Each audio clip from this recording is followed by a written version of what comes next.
and just jump right in. Okay. Hi, and welcome to the Claire Makery podcast. I am Claire Goodale, the host of the podcast. I am so excited to have you on the show today. So go ahead and introduce yourself and share what your maker story is and kind of what your crochet business is. Hi, I'm Pam. I'm so happy to be here with you, Claire. I appreciate you inviting me. And basically, my story as a maker is I started my business like 5 years ago, kind of just as a lark.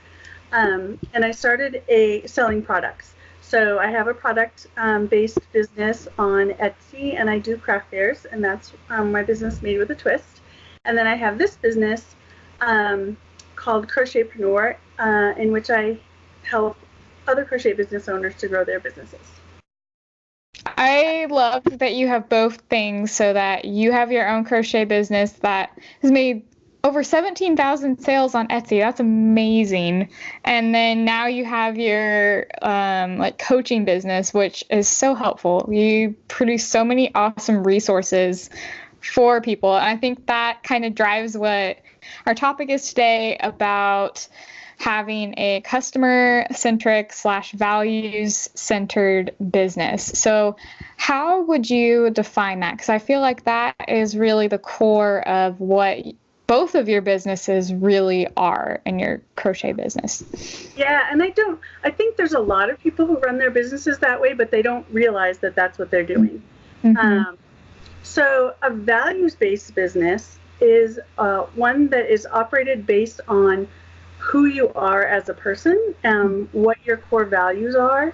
And so typically when I start working with someone, we talk about, who are you and who are your customers going to perceive you to be? Because who you are is what creates your brand. Mm-hmm. And so we really kind of try to dive deep into I usually pick 3 or 4 core values that are going to be your beliefs and the things that drive your actions as a business owner. So for instance, let's see, I wrote some things down. Say your one of your core values as a person. Now this is separate from saying what are your core values as a business owner. This is just kind of who you are. Mm-hmm. So say one of your core values is value. So this could take a lot of different routes, right? So it could be that your core value is the value of money, and that you want to save money and be thrifty, and so you're trying to help people do that. Or you value people, and so you're kind of, I think Chantel from Knititude, she really talks about know your worth and value who you are. Yeah. And to have that come through both in your product and the way that you market yourself. And the way you engage with the people around you. Mm-hmm. So different values could take different kind of appearances, but naming them is really helpful in order to say, how am I going to make decisions for my business? Yeah, I know. Definitely, I've seen people who fully embrace who they are and let that come out in their designs, because as crochet designers or people making other people's patterns, that's part of us reflecting in what our work is. Mm-hmm. And so I feel like you can't really have one without the other, but we don't even think about, I need to remember who am I in my business.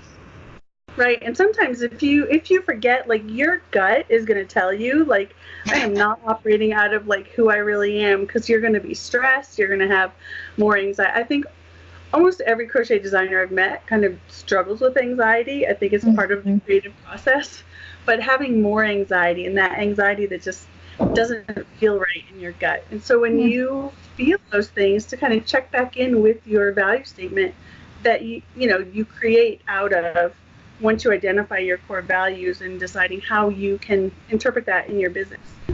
Yeah. And saying, am I trying to do something that kind of doesn't jive with who I am? Yeah, because I noticed I had kind of this revelation. I think it was around the first of this year, just realizing I was feeling super stressed. I was like feeling really torn between a ton of stuff, and I realized I'd forgotten why I started my business in the first place and like why I was actually doing everything I was doing. And I was like, wait, I wanted to like start my blog to help other people because I've been crocheting for 17 years. I've got a lot of knowledge and like I love working with people. And so I've been wanting to do, like, I've forgotten I want my business to serve other people. And then realizing that, like, that's one reason why I started the podcast. And I was like, once I did that and realized that, I really felt a lot of those like feeling torn go away because I remembered like who I am. Yep. I think it's just so valuable. And too, like you touched on that piece of like, your business is actually for other people. Your business is for your customers. And yes, we're all trying to make money, right? I mean, otherwise we'd be in, it would all be just for fun and it would be a hobby. But so we're all trying to run a business. But if you're focusing on the wrong things, you're focusing, you get that anxiety that comes from like, oh my gosh, I got to make so much money, or I have to do this to make money. You start making kind of the wrong decisions for your heart. Oh, right. So true. I face that all the time. I always am like, oh wait, I'm not making enough money. Okay, I need to focus on these other things that I don't really enjoy doing. And then those other things that I do enjoy doing, that actually is why people follow me. Like the quality goes down because I'm trying to force myself to do something that I don't enjoy. Mm-hmm. And if your heart is saying like, I'm here to help people, when you can focus on that and really get to know like who are your people and what are their needs, then you've got your value centered, your value based, and then you have your customer centered, and those work together so well in order to just create a successful business that honors your customers and honors who you are. And so it's in all the way around. Yeah. How did you find like your values? And because I feel like the Crochetpreneur is all about helping people. So what made you decide like, okay, I want to start offering this coaching stuff to people, to other crochet business owners? Like, how did you come around to that? The way that it happened, well, so I've always been kind of an empathetic kind of person, and like me too. I was that kid who was like crying in the corner at ballet class because some other girl was crying. I don't know why she was crying, but I was crying with and for her, like so I've always been kind of heart-centered and other people-centered, and that's why I became a psychotherapist. And so I've been doing that for 10, 11 years as a counselor, and then doing the crochet on the side. But in December 2016, when the whole messy bun hat thing happened, so I had my pattern went viral. I sold, I think in total it was over 16,000 sales between my Etsy shop and my Ravelry shop and my my Facebook sales and all of that kind of stuff. So that whole thing went viral right before Christmas. And so it was so interesting that... Wow. I know, it was crazy. So as people started buying my pattern and then selling from the pattern and making their own sales, they started sending me messages saying, I just made $3,000 this weekend. Like, how did this happen? Like, your pattern is made in such a way that I can make a hat in 45 minutes and then I can sell it for $35 and I'm making profit that I'm actually keeping and using to pay the bills, and then someone else, like our car was going to be repossessed and I bought your pattern and I sold hats and I made $700 and I was able to pay, for our car payment and our car wasn't repossessed. And it was just, you saved Christmas, our kids are going to get presents. It was just, I was like, this is so speaking my language. This is where my passion lies, and I can help people, really impact their families while doing what I love, which is crochet, which I've been doing since I was 10. So I've just always loved crochet, and I've loved yarn, and so kind of melding that passion for people with my love of crochet was like, oh my gosh, it was like bells rang and angels were singing.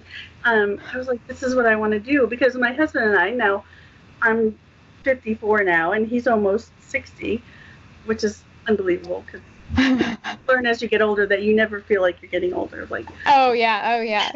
So we're thinking about retiring, and what's that going to look like. And now we have our grandson that is with us during the days, and so we were thinking, like, how are we going to be able to stay home with him, and how are we going to get to travel in our RV whenever we want to. And so having crochet be my main business now has afforded us that ability to do whatever we want. So yeah, that is what I like. Do that. Yeah, like that's what I dream of too. Like I'd love to. One of my dreams has been to go to Walt Disney World someday, and so one of my goals, especially after buying the Elite Blog Academy, one of my goals is like, okay, I want to make enough money for my blog so that I can pay for our trip to be able to go do that. And my husband and I, we love just spending time with each other, and so we're like, we want something that would give us the flexibility to be able to spend a lot of time with each other and not have to like be so bogged down by the normal work routine. And someone else's schedule. Right? Yeah. So I'm so excited. We're going to have to talk about Disney World offline because my husband and I are Disney World freaks.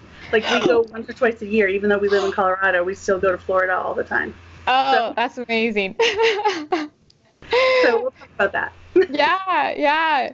So when you figured out what your customer base was, how did you come around to figure out, okay, these are the people that I'm trying to reach? I've had a lot of experience as far as being in private practice and getting to know who I enjoy working with and what kind of people just trigger me, and I don't want to talk to them and I don't want to be around them. You learn that the more time you spend with people and the more time you're in a service-based business.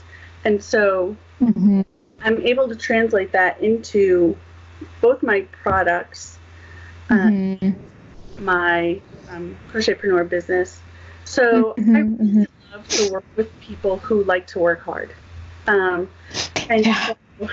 just do. I mean, I'll help anybody, but I really like people who are like, tell me how to do this, and then they take it and they run with it. You're like that. So they take it and they run with it and do it. They don't just sit on it and complain about, well, that's hard and I don't want to do that, or I don't want to make that's going to make me money. They're not the quick fix people. Yeah, they're not like, okay, this is going to get me money now. No, you actually have to work for it. Right. You're a hard worker, and I love working with people who are hard workers, and you can spot them pretty easily online. And so usually when they show up in my Facebook group, I'm more open to kind of engaging with them, through DMs. I don't like to start a DM, but if they send me a DM asking a question, kind of engaging that way. I don't like to impose myself on people. One of my core values as a business owner is freedom. So I like to give people the freedom to build the business that they want to build. But I really enjoy working with the people who are go-getters. Yeah. And I found, so as a student of your Crochet Business Academy, which probably by the time this podcast airs will be live to everybody, I found doing, I loved how you have the first thing that you do is examine yourself as a person. I really could see your psychotherapist stuff in that, because it really got down deep to getting me thinking about, okay, why do I do the things I do in my business? Why do I turn away from different things? Because I'm a people pleaser, so I always want to do, I always want to help other people. I always want to put myself out there, but then through doing that workbook, realizing, but that's also that also can hurt my business, not just myself personally, but that can hurt me serving other people. And like having those list of values was so good. Like being like, wait, what do I value as a person? Like it was like really deep and really hard to like think about it, about like who am I? Who really am I? It's so hard. I know. I mean, it's like psychotherapy, right? Like you're in part of that, which is why we do the live Q&As in case somebody is like, I don't know who I am. Or one girl said, I'm having an existential crisis working. Yeah. That's why we do Q&As, so we can talk through those things. Because so often, if we're not aware of why we do the things we do, we can make choices that hurt our businesses and hurt our relationship with our potential customers. So I think it's really important to know those things. Yeah. So what are your values that shape your business? You said one of them is freedom. So what are some of the other ones that you have? So freedom, I wrote them down just in case I forgot. So freedom, peace. So I'm not so much a people pleaser as it's more about creating an environment of peace. I like people's hearts to be at peace. I like my environment to be at peace. I like relationships to be peaceful. I like too. So, some people love drama. I do not like drama. I like peace. So that's part of my business. And is in that when people join the group or people join the academy, I want them to feel seen, and I want them to be heard, and I want them to feel like they're in a safe place where they can share their struggles or share their victories, and we're all going to kind of come around them and celebrate that. So that's kind of how peace plays out in my business. The other is kindness.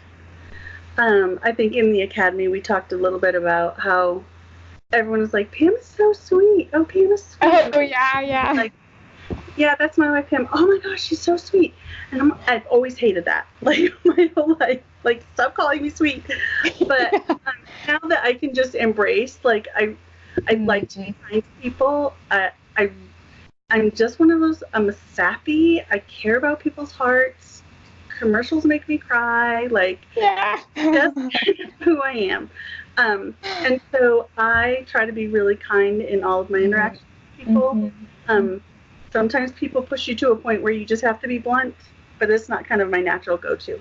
So I'd like people to feel safe and heard and warm kind of in my group.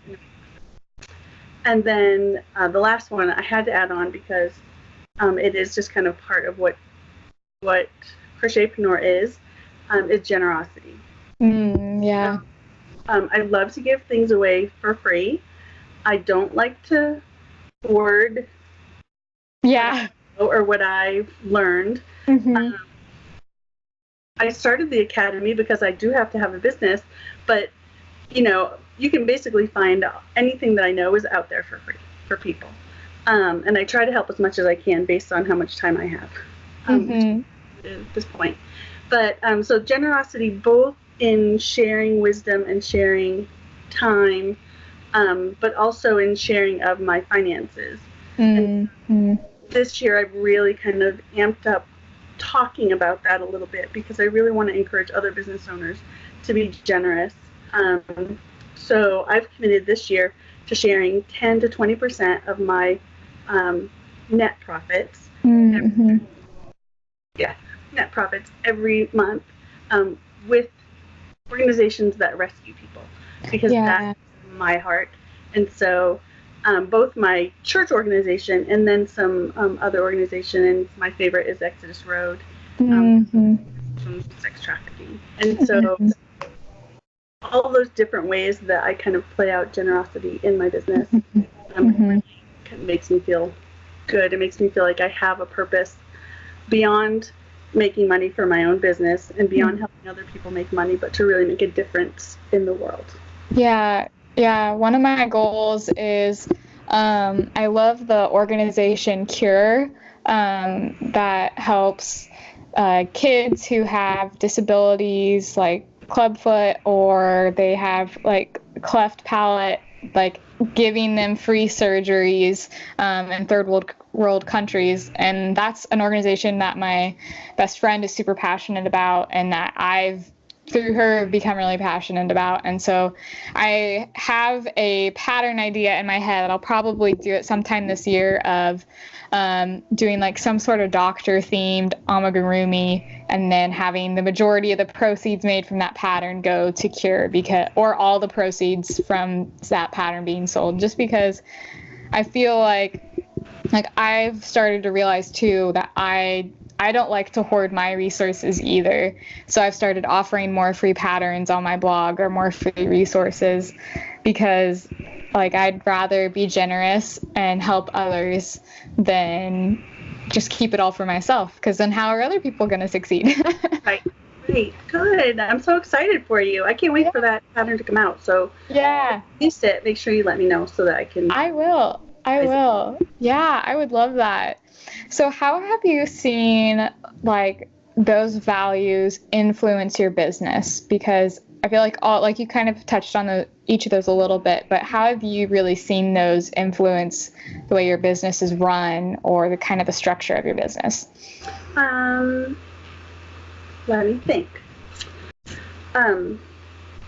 So basically, all of the decisions that I make for my business are both value-based. I mostly don't even consider things that just don't. I'm pretty in tune with my gut.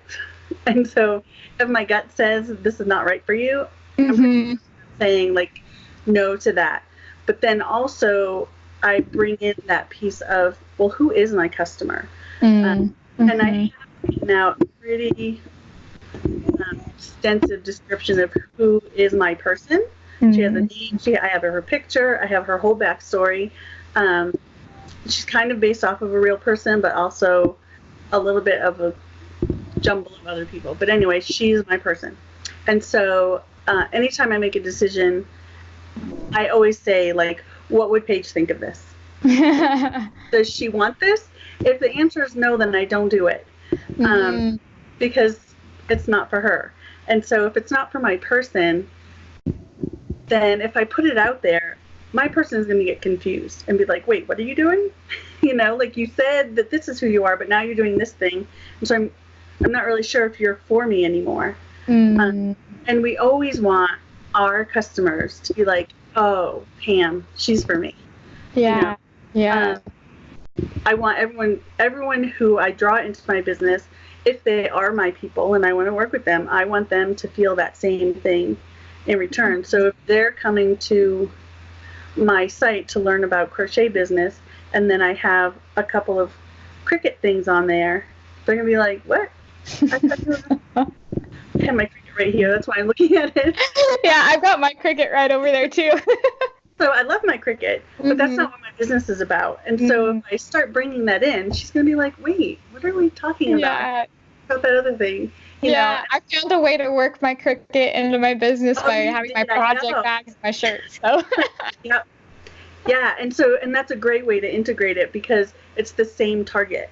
Right? So your target person is still the same person. Yeah. And still do both of the crafts that you enjoy and target. Yeah. How do you really come about figuring out who your person is? Like, how would someone who's like never heard this before and like never even thought of it before, how would you recommend figuring out who your target audience or who your people are? Okay, well, so it is a process. And there are some things online that you can look up, like how to figure out your target customer. In the Academy, we have step-by-step workbook that walks you through the whole process. Yeah, I would definitely recommend that for people. Like, even if you just try it out for a month, like do the Academy. It really helps you learn about like a good foundation for your business in terms of values and your customer base. I think because those are the two things that are going to lay the foundation for your business. So once you figure out your values and then you figure out your customer, you have everything you need to know of what products you need to make, who's going to buy them, all of that. Something that I did was, So after 5 years of doing craft fairs, you start to see the same people over and over again. And they'll be like, oh my gosh, you have a new design out. I have to buy that one, this color, and I have to buy that one for my sister. You know, the people that come and they like really spend money in your booth. And they, year after year. I'm like, that is my person. For my product-based business, I really based my customer avatar off of real people. The real people that show up in my booth or that buy online. Sometimes they come to my booth and then next week they buy online. So I really based it off of them. And for me, they're mostly stay-at-home moms, husbands who have great jobs. They love fashion. They love going out with their girlfriends. They drink wine. You know, this is what they do. They're those moms, right? They're different things that they do. And they love to look cute. So I make things that help them look cute. And they like it. So yeah. That's how I found my product customer. And then how did you find your one for the Crochetpreneur? So that basically came out of going viral and having people find my pattern. And so it was the people who took the pattern and like did something with it. They were like, this is a trend that I need to jump on now because Christmas is in 2 weeks. And so they bought it. They made their hats. So those people, they got to work. Like they stayed up all night making things because they had a craft fair tomorrow, and they knew they needed to sell these hats because they were going to go crazy because they were viral on the internet. Like they did something, and then they sent me a message about it. So I like that kind of two-way communication. People who are like, they're not like, oh, you're a designer, so I can't talk to you, or whatever. They feel like, hey, I want to connect, because I love connecting with people. I really feel like relationships need to be the basis of our. So when people reach out to me, and then I could chit chat with them and really find out who they are and what their goals were for their business, like, there's not a lot of information out there, or I did find some information, but I didn't agree with what they were saying. So what they're saying doesn't ring true for me. So I'm going to come share what rings true for me and what has helped me. Yeah, for sure. I know that I've had this kind of developing really like who is my like target audience, and I've found that as like I've now had my blog for like 4 or 5 months, now I'm getting more people are like, okay, hey, asking me all these questions about blogging and reaching out to me because they see you doing different things, and they're like, and then I've built really good friendships with those people, and just seeing that and realizing, okay, wait, people, they like what I'm doing, and so they want to ask my advice, and like that actually is what I want to do with my business, is I want to help others. And so I love making videos, so I love doing video tutorials. So I was like, okay, I want to just start having my patterns available for free and making video tutorials so that anyone can make them. So I've been learning, like, my target audience is like really reaching out to the people who are kind of afraid to like maybe try crocheting garments or try crocheting wearables, and like making it really easy for them, because it totally can be. And then also going into those people who want to have a blog and who are like kind of doing a different version of what you do with the Crochetpreneur, of offering those different resources, because I love blogging and want to totally share about that and how it relates to the craft business. So, but it definitely has taken me some time as I've been like trying different audiences to reach out to, and then realizing, no, actually this is the one. And that's just wisdom, right? Like to not get yourself locked into something, because you are just at the beginning phase, you know, like it's kind of that honeymoon period of your business, to say, just like you are with your husband, right? Like, like what works, what doesn't work, who, you know, how does he like his towels folded? I don't know. and it's the same way with your customers, to say like, oh, I thought it was going to be that person, but you know what? I don't actually enjoy working with that person, or that person doesn't actually like what I'm doing. This person likes what I'm doing, and so I'm going to more on that person and give them what they're asking for. Yeah, with your blog, people will tell you based on your page views what they like, you know. So you always have kind of that data there to say this is what they're looking for because this is what they're searching for, and it's showing up in my stats. Yeah. Like I have just one of my free cowl patterns that I just made up right before, like the week of a craft fair. It's like, I'm just gonna make this. It's really easy. It's velvet. Sure, we'll just go with it. And I usually get at least like 5 page views a day just from that pattern. That's my most consistent traffic. And then also I'm seeing like my post with Chantel from Knititude all about garment design, like that one gets consistent, or like Instagram, like my different podcast posts, those have been getting, or my stitch tutorials. People love stitch tutorials.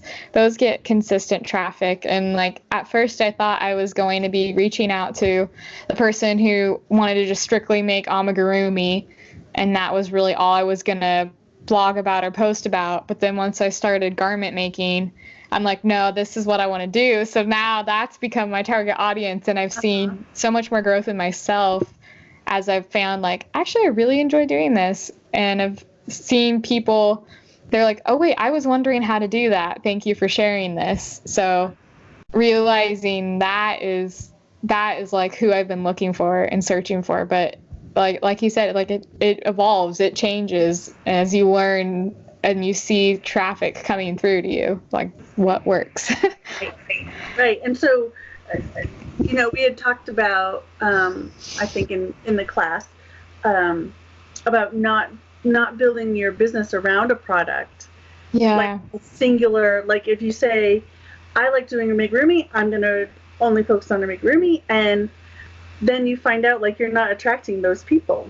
So flexible enough to say like, wait a second, what do people want? And you found out actually that you like to do what people were wanting you to do. So that's the perfect storm. Yeah. And like because like when I grew up, I didn't have a good sense of style at all. Like I was the girl that would always just wear sweatpants and a sweatshirt. Like I wanted to be comfortable, and that was partly because I had some health problems growing up, so I wanted to be as comfy as I could, but I also never felt confident in what I was wearing.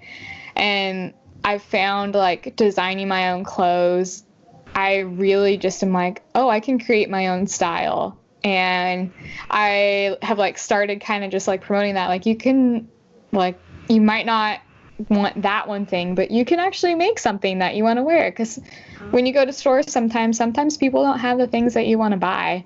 And I've had like when I posted a post about that, people were like, oh my goodness, yeah, this is like what I need, like I want to make my own clothes because I don't like this other stuff. And yeah, you can create your own audience. Yep. That's so good. Yeah, I think that you sharing from your heart too, of like, you know, I don't have a perfect story coming into this. You know, like I can use my struggles and some of my own pain points. So if someone is wanting to find their, like, what are like some resources or things that you have helped you figure out, okay, here is what's important to me? Because we've been talking about that, how that's really good. That's basically the foundation of your business. But how do you go about finding that? So for me, I think kind of a great introduction into figuring out who you are and what your values are is Brene Brown.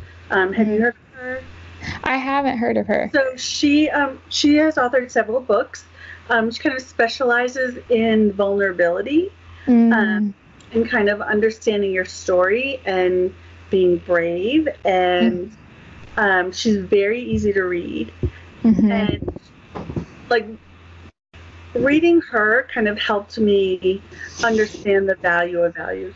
I was taking one of her courses at one point, And she kind of walked you through and said, your values are your guiding light. Like they're always going to be there to light your path in life. And then now I understand too in business. So I wish I have off the top of my head names of my Brene Brown books, but they're all in my counseling office, which is but look, Brene Brown, Brene Brown is a great place to start. Yeah, and I found I would definitely recommend find what's important to you, find those values, because we've both seen that I've seen too, if you're feeling stuck in your business or you don't know where you want to go, going back to learning who you are can really help you find yourself again. Yeah. It's not some woo-woo weird. No. It's just saying who was I created to be? What brings me joy? What brings me to life? And what things don't? Because it's wise to know too what things do not bring you joy and what things do you need to really kind of hold your hand up to and say, no, I'm not doing that. So a lot of introspection, and some people don't enjoy that, but there's value to it. There definitely is. And I've seen with craft fairs, knowing what you like making and what you don't like making really influences your success in that, because if you're making stuff that you hate, you're not going to make very much, you're not going to make as many products as you might if you do make something that you enjoy making. Because I thought I was going to want to make amigurumi for my craft or just make a ton of those, but as I was making them I didn't like it, but I was making hats and I was like, oh, I'm actually enjoying this because it just felt more methodical and easier and relaxing, not as many pieces to put together. That's so every time. yeah and that was the thing that I sold more of because I enjoyed making it, so I had more options available for people. So I've seen that influence my business too. Yep. Yeah, that's just wisdom. And I think selling amigurumi as a product and being able to make a profit is going to be tough for anybody. So, you really have to consider what's the profit on these things that take so long to make. Well, if it's going to take you 8 hours, pay you for that. Don't understand this is a high quality. They see it as oh, cute little stuffed animal. They're not going to want to pay you what it's really worth. So we're almost coming to the close of our time for this interview. But if people are looking for their target audience, what are some of the different audiences that you've seen that maybe people might realize, oh, this is mine? What are some different ones you've seen? Well, I'd like to break it down into 3 different segments. First of all, as far as, are you trying to sell to bargain shoppers, brand buyers, or boutique people? So you're looking at, are you looking at selling, are you looking at being Walmart? No, you are not looking at being Walmart. The problem is that most hobbyists turned business owners are trying to tap into the Walmart market, right? They want to charge $10 to $15 for a hat. There's no way they can make a business out of that, but they don't understand that yet. So there's that. So if you're targeting people who shop at Walmart, you're not going to have a very good business. So let's just take that off the table. Brand buyers. So these are people who go to Target or people who go to American Eagle. They like when you stick your brand name on your hat because you have a hat with a brand name on it. Those people are actually going to pay you enough money, value your handmade product enough that you can make a profit from your business. So it's important to think about where does my person shop? And then there are boutique buyers. Now these are going to be the people who will pay you $100 for a hat. So now you get to use really nice yarns. I have a special cupboard for those yarns up there. and those only come out on special occasions. And so those yarns that cost you $25, $30 a skein, right? That you can turn into something that someone who's a boutique buyer is like, I got the only one of these, and so I'm willing to pay $100, $125 for something that's really special. So some people are building their business doing just that, making one of one items, high quality products. That's going to be tougher. So for me, I say let's stick with this kind of core group of brand people. Well, there's a lot of different types of people who buy brands. You know, you have teenagers who like whatever brands teenagers like. I don't have teenagers in my life, so I don't know what's that. Yeah. Then you have, you know, the single college girls. They are all the way. I love when the college girls come into my booth at the craft fair, because they're usually a gang of them, you know, and if one person feels like something is cute, they all buy one. So that's a great kind of market to tap into. If you like working with those people, they bring just so much energy into the transaction. I just love working with them. And so you can kind of go through phases of life and saying, okay, so what age group am I wanting to work with? And start narrowing down who it is that you enjoy working with and who is going to have the money to buy your products. That's important. Oh, yeah. That